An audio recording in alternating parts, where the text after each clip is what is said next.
کہ اللہ تعالیٰ کے ساتھ ہمارا تعلق ایمان اور عبادت کا ہے، اللہ سے کسی کی رشتہ داری نہیں ہے، بلکہ اللہ اپنی ذات سے اکیلا ہے، لا الہ الا اللہ وحدہ لا شریک لہ، اکیلا ہے، اس کا کوئی شریک نہیں، اس کا کوئی مقابل نہیں۔ بندوں سے اللہ کا تعلق ایمان اور عبادت کا ہے کہ اللہ کے بندے اللہ پر ایمان لائیں گے، اللہ کو اللہ مانیں گے اور پھر اپنی زندگی عبادت والی بنائیں گے۔ زندگی کو عبادت والی بنانا یعنی بندہ بن کر کے زندگی گزارے۔ عبادت کا مطلب یہ ہے کہ بندہ بن کر کے زندگی گزارے کہ میں اللہ کا بندہ ہوں اور اللہ میرا مولا اور مالک ہے۔ یہ مطلب ہے کہ اللہ میرا مالک اور مولا ہے، میں اس کا بندہ ہوں، اس لیے بندے کو مولا جو کہے گا وہی کرنا ہے۔ یہ اخلاص نیت کہ میرا اللہ جو کہے گا میں وہی کروں گا۔ ہمارے حضرت جی فرماتے تھے دو ہی چیزیں بڑی ہیں، وہ سیکھنی ہے، سیکھنے کے بعد تو میں کر رہا ہوں۔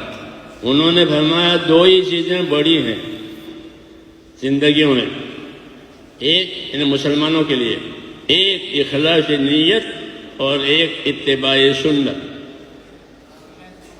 کہ دو چیزیں بڑی ہیں، اخلاص نیت اور کیا؟ اتباع سنت۔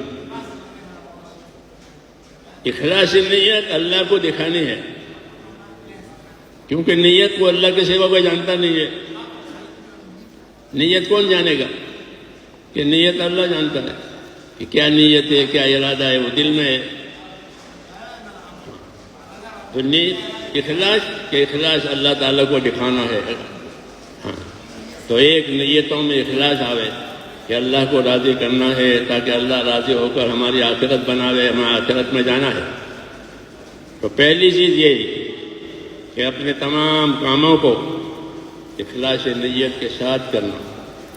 بعض کاموں میں بالواسطہ ہوتا ہے، بعض کاموں میں بلا واسطہ اخلاص ہوتا ہے۔ عبادت میں بلا واسطہ اخلاص ہوتا ہے، کیونکہ عبادت تو اللہ ہی کی ہوگی اور کسی کی نہیں ہوگی، اس لیے یہاں اخلاص بلا واسطہ ہے کہ اللہ کے لیے کرنا ہے۔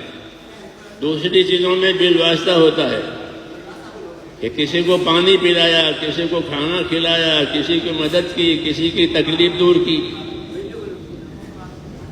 کہ یہ کیوں؟ کہ اللہ نے حکم دیا ہے، اللہ نے حکم دیا ہے کہ مدد کرو۔ تو یہ چیزیں اللہ کے حکم پورا کرنے کی وجہ سے یہ بھی اخلاص میں آ جائے گی اور یہ بھی عبادت میں آ جائے گی۔ اس لیے ہمارے دین میں عبادت ہے اور اخلاق ہے، دو چیزیں ہیں، عبادت اور اخلاق۔ عبادت کا تعلق اللہ کے ساتھ ہے، اخلاق کا تعلق بندوں کے ساتھ ہے۔ جی ہاں، کہ اللہ کو راضی کرنے کے لیے یہ دو کام کیے جائیں گے کہ اللہ کی عبادت کی جائے گی، اس کے فرائض کو اور نبی کی سنتوں کو عمل میں لایا جائے گا، اور دوسری چیز اللہ کو راضی کرنے کی کہ وہ اللہ کے بندوں کے ساتھ احسان کرنا، اللہ کے بندوں کے ساتھ انصاف کرنا، جو اپنے لیے پسند کرے وہ دوسروں کے لیے پسند کرنا، اس کو اخلاق کہتے ہیں۔ یہ وہ چیزیں ہیں جن سے اللہ تعالیٰ راضی ہوتا ہے، اس کو دین کہتے ہیں، اس کو دین کہتے ہیں۔ اس لیے کہا کہ اخلص دینک یکفیک العمل القلیل، اپنے دین میں اخلاص پیدا کر لو، تھوڑا عمل بھی کافی ہو جائے گا۔ یہ تھوڑا سونا ہوتا ہے، سونا تھوڑا، لیکن وہ قیمتی ہوتا ہے کیونکہ اس میں کوئی دوسری چیز نہیں ہوتی، سونا ہے۔ تو ایسے کہ اخلص دینک، اپنے دین میں اخلاص پیدا کرو، اللہ اور آخرت کو سامنے رکھ کر چلو۔ اخلاص کا مطلب یہ ہے کہ اللہ اور آخرت کو سامنے رکھ کر چلو، اللہ اور آخرت کو سامنے رکھ کر کرو، تو تھوڑا عمل بھی کافی ہو جائے گا۔ کیوں؟ کہ اخلاص ہے۔ ایک مرتبہ ابو ہریرہ نے لوگوں سے پوچھا کہ ایسا آدمی بتاؤ کہ ایک نماز نہیں پڑھی اور جنت میں چلا گیا۔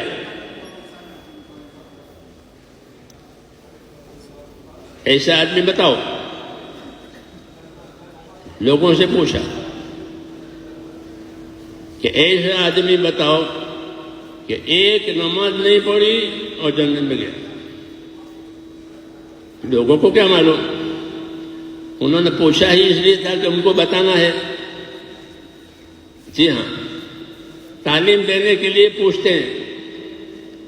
ہاں، تو پوچھا اس لیے تھا اس کی تعلیم دینے کہ سوال ڈال کر کے جب کوئی بات تو زیادہ توجہ ہوتی ہے، زیادہ دھیان ہوتا ہے. طریقہ ہے تعلیم دینے کا. تو کہا ایسا آدمی بتاؤ کہ جس نے ایک نماز نہیں پڑھی اور جنت میں گیا. لوگوں کو نہیں معلوم.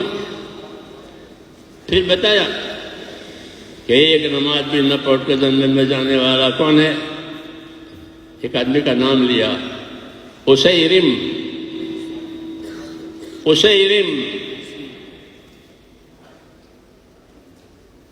بنو، یہ مشہور قبیلے کا آدمی ہے، بنو عبدالاسل کا، کہ وہ اسیرم ہے کہ اس نے ایک نماز بھی نہیں پڑھی اور جنت میں گیا ہے.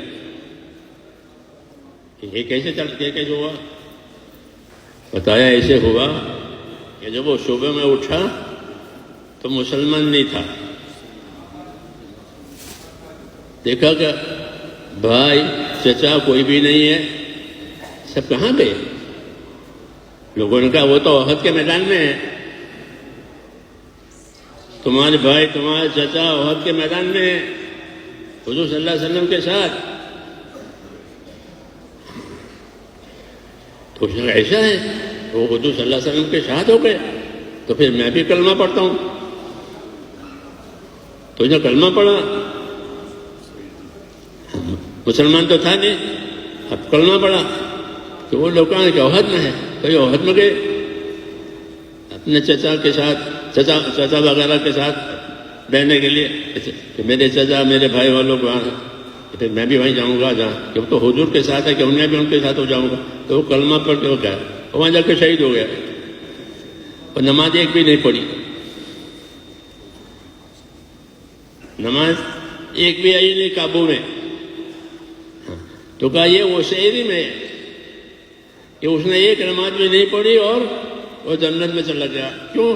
کہ اس کے ایمان اور اخلاص کی وجہ سے، کہ پہلے ایمان لایا پھر اخلاص کے ساتھ وہاں گیا اور وہاں شہید ہو گیا. تو یہ وہ آدمی ہے کہ ایک نماز بھی نہیں پڑھی اور جنت میں گیا. تو مطلب یہ ہے کہ آدمی اپنے ایمان اور اخلاص کی وجہ سے بہت آگے جاتا ہے. ایمان اور اخلاص کی وجہ سے آگے جاتا ہے. عمل کرنے کا موقع کبھی ملتا ہے کبھی نہیں ملتا. زندگی کبھی تھوڑی ہوتی ہے کبھی زیادہ ہوتی ہے.